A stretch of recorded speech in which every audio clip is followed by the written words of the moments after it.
Dieu notre Créateur et notre Roi, quand le ciel se réjouit de ta gloire, et que la mer gronde et mugit, quand la campagne et les forêts de la terre exultent à cause de ton règne qui vient, serons-nous les seuls de tes créatures à ne pas raconter la merveille que tu as accomplie dans ton Fils, les seuls à ne pas dire au monde qu'il est sauvé, à ne pas danser de joie devant ta face?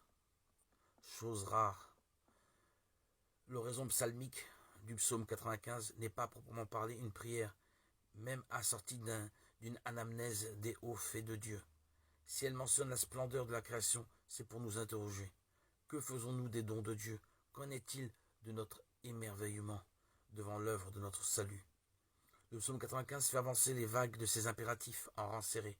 Chantez au Seigneur, proclamez son salut, racontez à tous les peuples, rendez au Seigneur tous les hommages, apportez vos offrandes, entrez dans ses parvis, adorez le Seigneur, tremblez devant lui, allez dire aux nations l'amour de Dieu qui se traduit par les actes du culte, offrande, adoration et louange, et par la révérence devant sa majesté.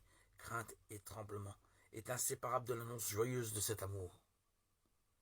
Assurément, le psaume s'adresse à un peuple de vivants, capable de voir Dieu à l'œuvre dans ce monde, de reconnaître cette œuvre et d'en témoigner, et non un peuple atteint de cécité, de surdité, de mutisme.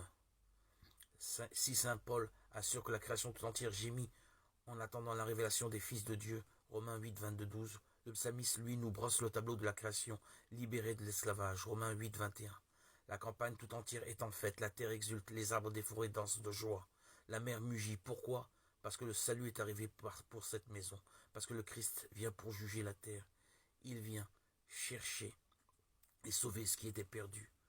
De là découle la joie du chant nouveau, ce chant de la ville nouvelle de ceux qui ont accueilli le salut.